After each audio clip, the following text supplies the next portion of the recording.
அனைவருக்கும் வணக்கம். நான் உங்கள் பிகே கரிகாலன். ஒரு பயங்கர ஷொக்கிங்கான ஒரு சம்பவம் இன்றைக்கு காலையிலேயே எங்களோட நாட்டுக்குள்ளே நடந்து முடிஞ்சிருக்குது.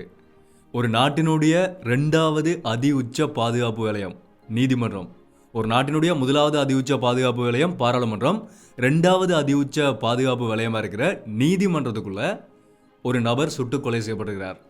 இதுதான் எங்களோட நாட்டுக்குள்ளே இப்போ பயங்கர ஷொக்கிங்கானதும் சொல்லப்போனால் சர்வதேச செய்தியாக கூட இப்போ மாறி போய்கொண்டிருக்குது.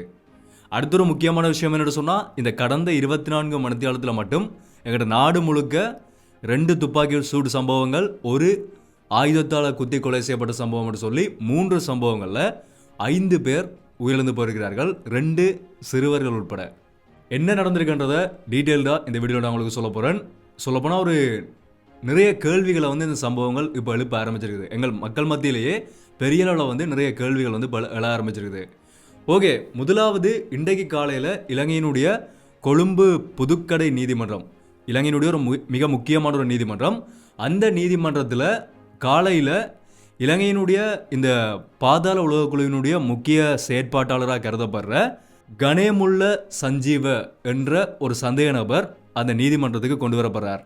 இவர் யாருன்னு சொன்னால், 2023ஆம் ஆண்டு செப்டம்பர் 1ஆம் தேதி இலங்கையினுடைய பண்டாரநாயக்க சர்வதேச விமான நிலையத்தில் வச்சு நேபாளில் இருந்து இலங்கைக்கு வரும்போது கைது செய்யப்பட்ட ஒரு முக்கியமான ஒரு நபர். நிறைய குற்றங்களில் ஈடுபட்டது, நிறைய பிரச்சனைகளில் ஈடுபட்ட ஒரு நபர்னு சொல்லி தான் இவர் கைது செய்யப்பட்டிருந்தார். அந்த வழக்குகள் தொடர்ச்சியாக போய்கொண்டிருந்த நேரத்தில் அந்த ஒரு வழக்குக்காக தான் ஒரு பாதுகாப்புக்கு மத்தியில், இவர் ஏற்கனவே பாதாள உலகக்குழுவினுடைய முக்கியமான ஒரு செயற்பாட்டாளராக இருந்தபடியா அவர் நீதிமன்றத்துக்கு வரும்போதே சுத்தியுமே பெரிய பாதுகாப்பு அங்கே இருந்தது. அந்த பாதுகாப்புக்கு மத்தியில் தான் இவர் நீதிமன்றத்துக்கு கொண்டு வரப்படுறார். கொண்டு வரப்பட்டு நீதிமன்றத்துக்குள்ளே உள்ளே போனதுக்கு பிறகு ஒரு கொஞ்ச நேரத்தில் இந்த லோயர்ஸ் எல்லாம் இருக்கிற இடம் இருக்குந்தானே, அந்த வழக்கறிஞர்கள் இருக்கக்கூடிய இடம், அந்த இடத்துல இருந்த ஒரு வழக்கறிஞரால் துப்பாக்கியால் திடீரென்று சுட்டு இவர் கொலை செய்யப்படுறார். அந்த இடத்துல சுட்டு படுகாயம் அடைகிறார். அதுக்கு பிறகு கொழும்பு வைத்தியசாலைக்கு கொண்டு போகப்பட்டதுக்கு பிறகு இவர் கொஞ்ச நேரத்தில் உயிரிழந்து போயிடுறார். அதுக்கு பிறகு விசாரணைகள் போலீஸாரால் நடத்தப்பட ஆரம்பிக்குது. இதில் என்ன இன்னொரு சம்பவம் சொன்னால், அந்த துப்பாக்கி சூட்டை நடத்தின வழக்கறிஞர் துப்பாக்கி சூட்டை நடத்திட்டு துப்பாக்கி அதிலேயே போட்டுட்டு அவர் தப்பி போயிட்டார். அதுக்கு பிறகு நடந்த விசாரணைகளில் ஒரு இன்னொரு ஷாக்கிங்கான விஷயம் கண்டுபிடிக்கப்படுது. என்னென்னு சொன்னால், அந்த துப்பாக்கி சூடை நடத்தின அந்த வழக்கறிஞர் ஒரு வழக்கறிஞரே கிடையாது, ஒரு லோயரே கிடையாது. அவர் போலி வேடமிட்டு அந்த நீதிமன்றத்துக்குள்ளே நுழைஞ்சு ஒரு துப்பாக்கியை கொண்டு இந்த நபரை சுட்டு கொலை செஞ்சிருக்கிறார். இது மட்டும்தான் ஒரு அதிர்ச்சியான சம்பவமாக கேட்டிங்கன்னு சொன்னால் இல்லை. இதுக்கு பிறகு இப்போ கொஞ்சம் கொஞ்சமாக வந்து கொண்டிருக்குது. இப்போ சொல்லப்படுற விடயம் என்னென்னு சொன்னால், அந்த துப்பாக்கி கொண்டு வரப்பட்டது ஒரு சட்ட புத்தகத்துக்குள்ளே வச்சு, இந்த சட்டத்திறனிகள் எல்லாம் கையில் புத்தகங்கள் வச்சுருப்பார்களானே, அப்படிப்பட்ட புத்தகத்துக்குள்ளே இந்த ஒரு படத்தில் அஜித் ஒரு படத்தில் நடிச்சிருப்பார், ஒரு புத்தகத்துக்குள்ளே துப்பாக்கியை வச்சு கொண்டு போகிற மாதிரி. அதே மாதிரி வெட்டி அதுக்குள்ளே துப்பாக்கியை வச்சு கொண்டு வரப்பட்டு தான் இவர் சுட்டுக்கொலை செய்யப்பட்டிருக்கிறார். ஆனால் அந்த துப்பாக்கியை கொண்டு வந்தது அந்த சுட்ட வழக்கறிஞர் கிடையாது. அவர் வெறுங்கையோடு தான் நீதிமன்றத்துக்குள்ளே உள்ளே வந்திருக்கிறார். இன்னொரு பெண் அதே மாதிரி ஒரு வழக்கறிஞர் வேடமிட்டு ஒரு பெண் நீதிமன்றத்துக்குள்ளே உள்ளே அந்த துப்பாக்கியை கொண்டு இவர்கிட்ட கொடுத்துருக்கிறார். இவர் அவரை சுட்டு கொலை செய்திருக்கிறார். அந்த நபருடைய ஃபோட்டோஸ் இப்போ போலீஸாரால் வெளியிடப்பட்டிருக்குது, சிசிடிவி ஃபுட்டேஜ் கூட வெளியிடப்பட்டிருக்குது. ஸோ இந்த மாதிரி தொடர்ச்சியாக ஒவ்வொரு அதிர்ச்சியான தகவல்களாக இப்போ இந்த துப்பாக்கி சூடு சம்பவம் தொடர்பாக தொடர்ச்சியாக வெளியே இருக்குது. இப்போ வரைக்கும் ஒரு பாதாள உலகக்குழுவினுடைய முக்கியமான செயற்பாட்டாளர் ஒருத்தரால் சுட்டு கொலை செய்யப்பட்டிருக்காருன்னு சொல்லி தான் அதுக்கான காரணம் வெளியே வந்திருக்குது. அதை தாண்டி அந்த சுட்ட நபர் யார், அவரை தேடுதல் பணிகள் இப்போ போலீஸாரால் முன்னெடுக்கப்பட்டிருக்குது.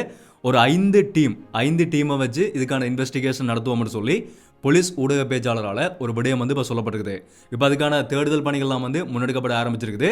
அந்த நபர் யார், அவர் எதுக்காக சுட்டாருன்ற ஏனைய தகவல்கள் இப்போ வரைக்குமே வெளியாகலை. யோசிச்சு பாருங்க, நான் சொன்ன மாதிரி, ஆரம்பத்திலேயே சொன்ன மாதிரி, ஒரு நாட்டினுடைய 2வது அதி உச்ச பாதுகாப்பு வலயமாக இருக்கிற ஒரு நீதிமன்றத்துக்குள்ளே போய் ஒருத்தரை, அந்த நீதிமன்றம் அவர் அந்த கூண்டில் எல்லாருமே பார்த்துருப்போம் தானே, அந்த அந்த வழக்காடப்படும் போது அதுக்குள்ளே அந்த குற்றவாளி கூண்டில் நிற்கக்கூடிய அந்த கூண்டுக்குள்ளே வச்சு தான் அவர் சுட்டு கொலை செய்யப்பட்டிருக்கார். எப்படிப்பட்ட சம்பவமாக இந்த சம்பவம் நடந்து முடிஞ்சிருக்குன்னு சொல்லி யோசிச்சு பாருங்கள். எல்லார் மத்தியிலையுமே இப்போ பெரிய கேள்வியை ஏற்படுத்த ஆரம்பிச்சிருக்க விஷயம் என்னென்னு சொன்னால், ஒரு நீதிமன்றத்துக்குள்ளே எப்படி துப்பாக்கி கொண்டு போகப்பட்டது, அந்தளவுக்கு அந்த நீதிமன்றத்தில் பாதுகாப்புகள் இல்லையான்னு சொல்லி. பாதுகாப்புகள் இல்லையான்னு சொல்லி சொல்ல முடியாது. ஏன்னா நாங்கள் அந்த முதலாவது அந்த குற்றவாளி அங்கே கொண்டு வரப்படும் போதே எங்களால் அந்த வீடியோஸில் பார்க்கக்கூடிய மாதிரி இருந்தது. அதிகளவான பாதுகாப்புகள் அந்த நீதிமன்றத்தில் கொடுக்கப்பட்டிருக்குது. அப்படி இருந்தும் அதை தாண்டி இந்த துப்பாக்கியை கொண்டு வந்து ஒருத்தர் சுட்டு கொலை செய்யப்பட்டிருக்கார். இப்போ அதுக்கு பிறகு இலங்கையினுடைய எல்லா நீதிமன்றங்கள்லையுமே உள்ளே போகக்கூடிய சட்டத்திறனிகள் அனைவரும் பாதுகாப்புக்கு உட்படுத்தப்படுகிறார்கள், அவர்களுடைய அந்த சட்ட புத்தகங்கள் உட்பட. ஸோ இது வந்து இப்போ புதிய ஒரு நடைமுறையாக போலீஸாரால் நடைமுறைப்படுத்தப்பட்டு இப்போ எல்லா இடத்துலையுமே வந்து நடந்து கொண்டிருக்குது. ஸோ இதுதான் இன்றைக்கு காலையில் நடந்திருக்கக்கூடிய இந்த துப்பாக்கி சூடு சம்பவம். உண்மையிலேயே நாங்கள் இது சாதாரணமான ஒரு விடயமாக கடந்து போகக்கூடிய ஒரு விடயம் கிடையாது. ஒரு நாட்டினுடைய ஒரு பெரிய ஒரு மக்கள் மத்தியில் கேள்வி ஏற்படுத்தக்கூடிய ஒரு முக்கியமான ஒரு விஷயம் தான். ஒரு நீதிமன்றத்துக்குள்ளே நடந்திருக்கும் போது இதை வந்து இலகுவாக விடக்கூடிய ஒரு விடயம் கிடையாது. இது தொடர்பாக இப்போ இலங்கையினுடைய பாராளுமன்றத்திலையும் பெரிய விவாதங்கள் நடந்திருக்குது. இன்றைக்கு 2வது இலங்கையுடைய வரவு செலவு திட்டத்தின் மீதான 2வது விவாதம் வந்து போய்கொண்டிருந்தது. 2வது விவாதத்தினுடைய 2வது நாள் போய்கொண்டிருந்தது. ஸோ அங்கேயும் வந்து நிறைய கேள்விகள் வந்து பாராளுமன்றத்துக்குள்ளே அரசாங்கத்தை நோக்கி எதிர்க்கட்சிகளால் எழுப்பப்பட்டிருக்குது. ஓகே, இது வந்து முதலாவது சம்பவம். 2வது நடந்த சம்பவம் என்னென்னு சொன்னால், நேற்றிரவு இலங்கையினுடைய மிடேனிய என்ற இடத்துல வந்து ஒரு பைக்கில் போய்கொண்டிருந்த ஒரு நபர் மேலே, அதாவது அந்த பைக்கில் யார் யார் இருந்தான்னு சொன்னால், ஒரு 37 வயசு இருக்கக்கூடிய ஒரு தந்தையும் அவருடைய 2 பிள்ளைகள், ஒரு 9 வயசு இருக்கக்கூடிய ஒரு பையனும் ஒரு 6 வயசு இருக்கக்கூடிய ஒரு பெண்ணும், ஒரு சிறுமியும் வந்து போய்கொண்டு வந்திருக்கணும். அவர்கள் மேலே இனம் தெரியாத நபர்களால் மேற்கொள்ளப்பட்ட துப்பாக்கி சூட்டில் அந்த 37 வயசு இருக்கக்கூடிய நபர் வந்து அந்த இடத்துலேயே உயிரிழந்து போயிட்டார். அதுக்கு பிறகு அந்த 6 வயது சிறுமி வைத்தியசாலையில் அனுமதிக்கப்பட்டதுக்கு பிறகு உயிரிழந்து போயிருந்தார். இப்போ கொஞ்ச நேரத்துக்கு முதல் அந்த 9 வயது சிறுவனும் உயிரிழந்து போயிருக்கார். மொத்தம் 3 பேர் வந்து அந்த துப்பாக்கி சூட்டில் உயிரிழந்து போயிட்டார்கள். அதுக்கு பிறகு நேற்றிரவு இன்னொரு இடத்துல, கொழும்புல இன்னொரு இடத்துல ஒரு 22 வயது ஒரு பையன் மேலே கூரிய ஆயுதத்தால் தாக்குதல் நடத்தப்பட்டு அந்த இளைஞனும் நேற்றிரவே உயிரிழந்து போயிருக்கிறார். ஆக மொத்தம் 24 மணித்தியாலத்துக்குள்ள அந்த 3 கொலைகள், இந்த ஒரு கொலை, இன்றைக்கு காலையில் நடந்த துப்பாக்கி சூடு ஒரு கொலை என்று சொல்லி 2 துப்பாக்கி சூடு சம்பவங்கள், ஒரு ஆயுதத்தால் குத்தி கொலை செய்யப்பட்ட சம்பவங்களில் மொத்தம் 5 பேர் உயிரிழந்து போயிருக்கிறார்கள். நாங்கள் தொடர்ச்சியாக நிறைய வீடியோக்களை கழிச்சிருக்கிறோம். இலங்கைக்குள்ள இந்த துப்பாக்கி கலாச்சாரம்ன்றது பெரிய அளவில் போய்கொண்டிருக்குது. இவர்களுக்கு எப்படி துப்பாக்கி கிடைச்சது, இதில் பயன்படுத்தப்பட்டது வந்து அந்த மோட்டார் சைக்கிளில் போன 2 பிள்ளைகள் ஒரு தந்தை மேலே நடத்தப்பட்ட துப்பாக்கி சூடுக்காக பயன்படுத்தப்பட்டது T56 துப்பாக்கி. அதே மாதிரி இந்த காலையில் நடந்த துப்பாக்கி சூடில் பயன்படுத்தப்பட்டது வந்து ஒரு ஹேண்ட் ரிவால்வர். ஸோ இந்த மாதிரியான துப்பாக்கிகள் எல்லாம் இவர்களுக்கு எங்கேருந்து கிடைக்குது? ஏற்கனவே ஜனாதிபதி அனுர்குமார் திசாநாயக்க அவர்கள் சொன்ன மாதிரி இராணுவ முகாம்களில் இருந்து வெளியே போன துப்பாக்கிகளா இந்த துப்பாக்கிகள்னு சொல்லி கூட நிறைய பக்கங்களில் வந்து எங்களுக்கு கேள்விகள் இப்போ தொடர்ச்சியாக வந்து எழுந்து கொண்டே இருக்குது. ஸோ இது எப்படி இருந்தாலும் நாட்டினுடைய ஒரு பாதுகாப்புன்றது கட்டாயமாக முக்கியம். அதே மாதிரி இந்த புதிய அரசாங்கம் சொல்லக்கூடிய இன்னொரு விஷயம், இன்றைக்கு காலையில் இந்த பாராளுமன்றத்தில் எழுப்பப்பட்ட கேள்விகளுக்கு ஆளும் கட்சியால் சொல்லப்பட்ட பதில் என்னென்னு சொன்னால், இந்த பாதாள உலக குழுக்களுக்கு எதிராக நாங்கள் கடுமையான சட்ட நடவடிக்கைகளை மேற்கொள்கிறோம்.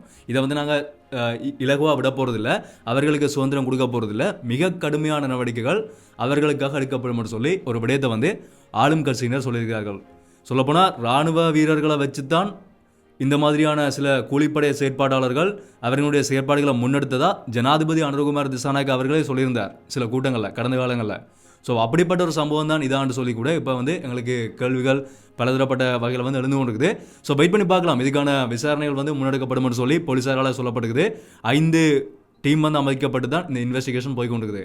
ஸோ பார்க்கலாம் எதுக்காக இந்த துப்பாக்கிச்சூடு நடந்ததுன்னு சொல்லி. ஸோ இதான் நடந்த சம்பவம், இதை தான் நான் உங்களோட ஷாப் பண்ணிக்கணும்னு வச்சிருந்தான்.